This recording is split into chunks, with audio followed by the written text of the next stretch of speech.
सोचिए अगर आपको सरकार 3 चॉइस दे। पहली कि आप 4 करोड़ रुपए ले लीजिए, दूसरी कि आप ग्रुप ए की सरकारी नौकरी लग जाइए और तीसरी ये कि आप एक बड़ा सा प्लॉट ले लीजिए, तो आप कौन सा ऑप्शन चुनेंगे? पहला, दूसरा या फिर तीसरा? इन ऑप्शंस को चुनने में आप कितना समय लगाएंगे? जाहिर सी बात है कि आप और हमारे जैसे लोग मुश्किल से 1 घंटा, 1 दिन या फिर तुरंत ही इस पर फैसला कर लेंगे। लेकिन हरियाणा सरकार ने जब विनेश फोगाट को ये ऑफर दिया तो उन्होंने किसी भी ऑप्शन पर टिक नहीं लगाया और अभी तक इस पर उनका मंथन जारी है।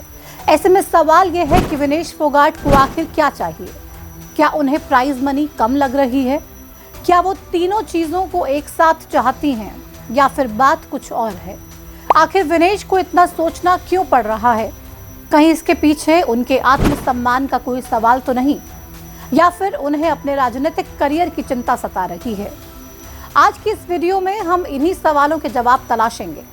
साल 1962 में 5 फरवरी के दिन हरियाणा के बलाली गांव में एक बच्चे का जन्म होता है जो बड़ा होकर एक कुश्ती का पहलवान बनता है, लेकिन नेशनल या इंटरनेशनल लेवल पर उसे कोई पहचान नहीं मिलती। इसके बाद वो अपने गांव में ही युवाओं को ट्रेनिंग देने लगता है। इसी बीच 1990 के दशक में वो एक ऐसा फैसला लेता है जो न सिर्फ हरियाणा बल्कि पूरे देश और समाज के लिए भी एक नजीर बन जाता है। ये फैसला था लड़कियों को कुश्ती सिखाने का और फैसला लेने वाले शख्स का नाम था महावीर फोगाट। साल 1994 में महावीर फोगाट के छोटे भाई राजपाल फोगाट के घर एक बेटी का जन्म हुआ जिनका नाम विनेश फोगाट रखा गया। विनेश बड़ी हुई तो साल 2001 और 2 के आसपास ताऊ महावीर फोगाट ने उन्हें भी कुश्ती के दाव पेच सिखाने शुरू कर दिए। लेकिन साल 2003 में विनेश के सर से पिता का साया उठ गया। ऐसे में विनेश फोगाट की मां प्रेमलता और ताऊ महावीर फोगाट ने ही उनकी पूरी परवरिश की। विनेश फोगाट की इस पूरी कहानी में महावीर फोगाट का सबसे अहम रोल रहा, इसलिए इस नाम को याद रखिएगा। आगे की कहानी में इनका जिक्र और भी बाकी है। वैसे तो विनेश फोगाट ने अपने कुश्ती करियर की शुरुआत साल 2010 से कर दी थी, लेकिन कुश्ती में उन्हें पहली बड़ी सफलता साल 2014 में मिली। तब उन्होंने कॉमनवेल्थ गेम्स में 48 किलो वर्ग में गोल्ड मेडल जीता। इसके बाद विनेश आगे बढ़ती गई और कई सफलताएं अपने नाम की। कॉमनवेल्थ में उन्होंने 3 गोल्ड मेडल जीते। एशियन गेम्स में भी 1 गोल्ड मेडल जीता। इसके अलावा साल 2019 और 2022 में वर्ल्ड चैंपियनशिप में भी मेडल जीते। इसी बीच समय आया साल 2024 के पेरिस ओलंपिक का। इस ओलंपिक में विनेश फोगाट 50 किलो वर्ग के फाइनल तक पहुंच गई। उम्मीद थी कि विनेश जीत जाएंगी, लेकिन फाइनल से पहले ही 100 ग्राम अधिक वजन होने के कारण वजन जांच में उन्हें डिस्क्वालीफाई कर दिया गया। ऐसे में विनेश बिना मेडल लिए ही देश वापस लौट आई, लेकिन पूरे देश और हरियाणा के लोगों ने उन्हें भरपूर सम्मान दिया। यहीं से ही विनेश के प्राइज मनी का विवाद भी शुरू हुआ।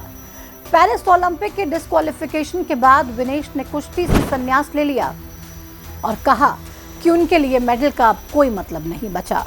लेकिन उसी मेडल को आधार बनाकर विपक्षी नेताओं ने सरकार से प्राइज मनी की डिमांड की।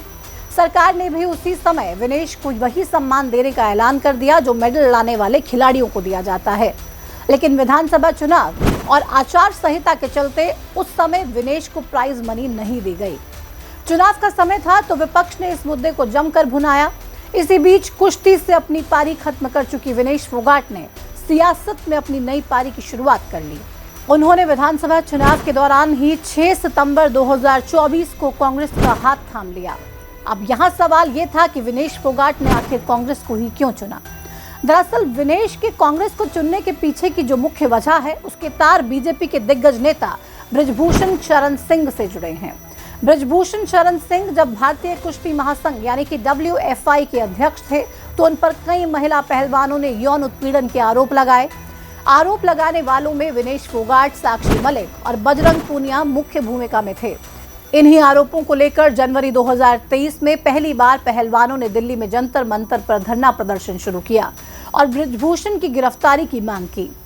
पहलवानों के इस प्रदर्शन में विपक्षी नेताओं ने भी उनका साथ दिया। राहुल गांधी, प्रियंका गांधी, दीपेंद्र सिंह हुड्डा समेत कई कांग्रेस के दिग्गज नेताओं ने धरना स्थल पर पहुंचकर उनका समर्थन किया, जिससे कि कांग्रेस के प्रति पहलवानों का झुकाव बढ़ गया। वहीं बीजेपी को लेकर आक्रोश भी पनपने लगा। इसके बाद बीजेपी ने इसे कांग्रेस द्वारा पोषित आंदोलन तक करार दे दिया था। खैर, ये राजनीतिक बात है, इस पर ना जाकर हम अपने मुद्दे पर वापस लौट आते हैं। पूरे प्रदर्शन के दौरान विनेश फोगाट और बाकी पहलवानों को जबरन सड़क पर घसीटने की तस्वीरें भी सामने आई, लेकिन पीएम मोदी ने इस मामले में एक शब्द नहीं कहा, जिससे कि इन पहलवानों की भावनाएं और भी ज्यादा आहत हुई। और यही वजह रही कि कुश्ती से संन्यास लेने के बाद विनेश फोगाट ने कांग्रेस ज्वाइन कर ली। उन्होंने कांग्रेस ज्वाइन करने के पीछे भी यही वजह बताई। उन्होंने कहा कि कांग्रेस को इसलिए चुना क्योंकि पार्टी ने उनके संघर्ष के दौरान उनका समर्थन किया, बुरे समय में हमारा साथ दिया। इधर विनेश ने कांग्रेस ज्वाइन की और उधर कांग्रेस ने उन्हें जुलाना से विधानसभा का टिकट दे दिया, जिसके बाद जनता ने भी विनेश को चुनकर विधानसभा भेज दिया। विनेश अब एक कुश्ती प्लेयर के साथ साथ एक माननीय विधायक भी बन चुकी थी, तो अपनी आवाज उन्होंने विधानसभा में उठाई। 14 मार्च 2025 को बजट सेशन के दौरान विनेश ने विधानसभा में अपनी प्राइज मनी का मुद्दा उठाया।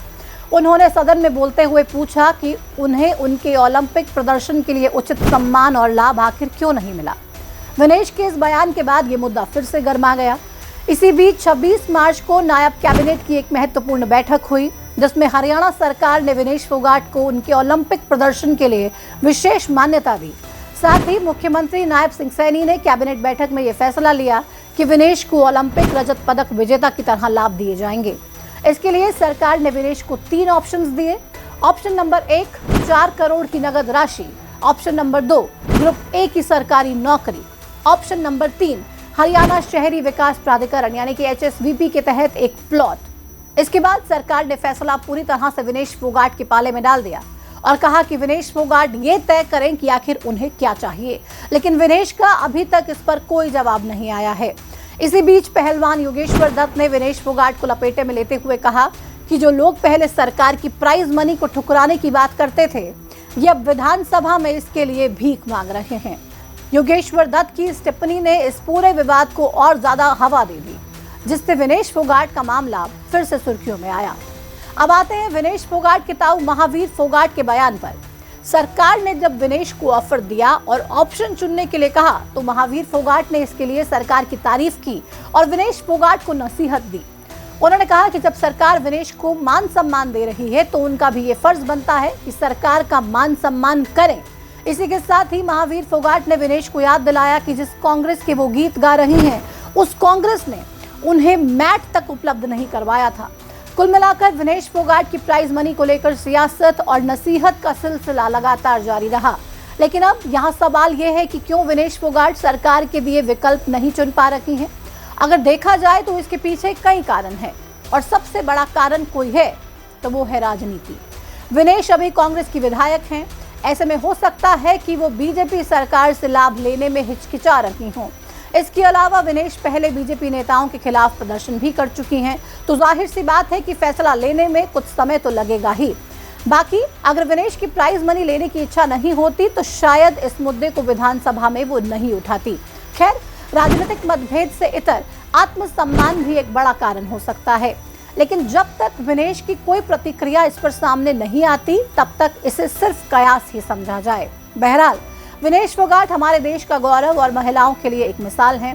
विनेश फोगाट की जर्नी में पहाड़ जितनी बड़ी समस्याएं आई, लेकिन विनेश के आसमान जितने बुलंद हौसलों ने हर बार एक एक कर सभी समस्याओं को पस्त किया। ऐसे में देखना ये होगा कि इस बार उनका फैसला आखिर क्या रहता है। आपको क्या लगता है, विनेश फोगाट क्या करेंगी? कमेंट सेक्शन में हमें जरूर बताइएगा। और सरकार से खुद ही अपनी प्राइज मनी की मांग करना और उसके बाद जब सरकार 3 ऑप्शंस दे तो उसको ना चुनना क्या दर्शाता है, इस पर भी अपनी राय हमारे साथ साझा कीजिएगा। धन्यवाद।